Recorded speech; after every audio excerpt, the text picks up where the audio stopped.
Assalamualaikum warahmatullahi wabarakatuh. Perkenalkan, nama saya Fauzia Maharani dari kelas Biologi C semester 4 dengan nomor NIM 1908106078. Di sini saya akan membahas tentang bakteri Clostridium tetani.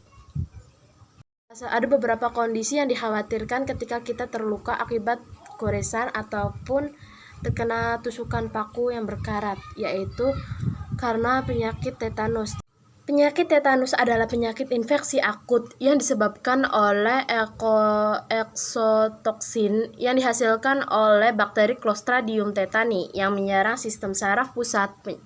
Penyakit ini ditandai dengan peningkatan kekuatan umum dan kejang-kejang otot rangka tanpa gangguan kesadaran. Terdapat 4 jenis tetanus. Yang pertama yaitu tetanus umum, tetanus lokal, tetanus cephalic, dan tetanus neonatal. Clostridium tetani adalah bakteri patogen anaerobik yang terutama ditemukan di dalam tanah dan saluran usus hewan. Clostridium tetani bakteri bersel tunggal dan tidak mengandung organel membran terikat. Bakteri ini adalah bakteri gram positif yang berarti tidak memiliki sebuah membran lipopolisakarida luar dan hanya memiliki tebal peptidoglycan dinding.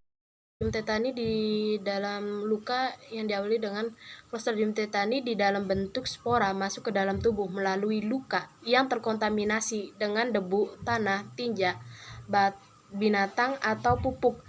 Biasanya penyakit ini terjadi setelah luka tertusuk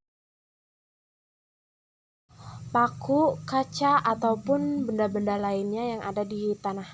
Kemudian selanjutnya yaitu gejala umum yang sering ditimbulkan oleh penyakit tetanus ini yaitu otot-otot kaku di sekitar luka, otot rahang kaki mengalami kram, kemudian otot di sekitar leher mengalami kekakuan dan kesulitan menelan makanan, kemudian perut terasa kram dan demam serta mengeluarkan keringat yang sangat banyak.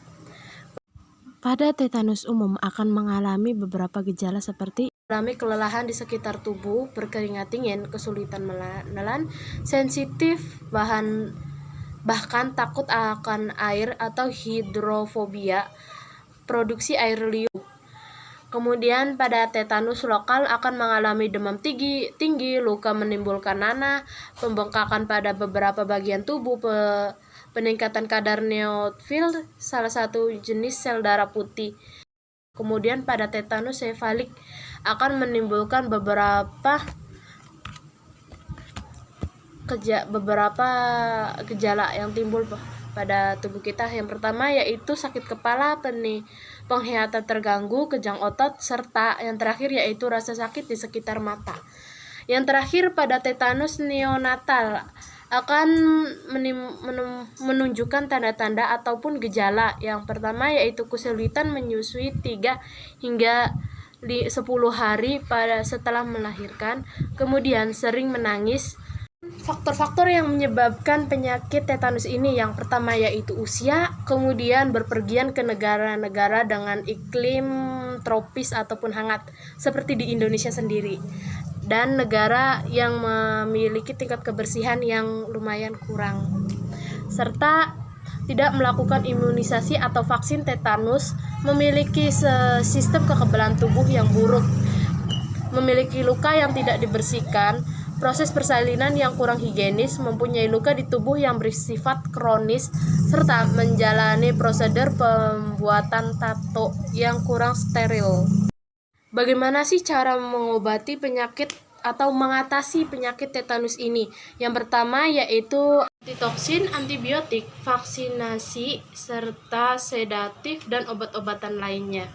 Kemudian cara mengatasi ataupun mengurangi resiko terkena penyakit tetanus, yang pertama membersihkan luka setiap hari ataupun membersihkan sesegera mungkin. Bagaimana sih cara mengatasi ataupun mengurangi resiko terkena penyakit tetanus? Yang pertama yaitu membersihkan luka sesegera mungkin setelah kita mengalami luka, menggunakan krim antibiotik, menutup luka dengan steril, dan mengganti plester ataupun perban pada luka setiap hari.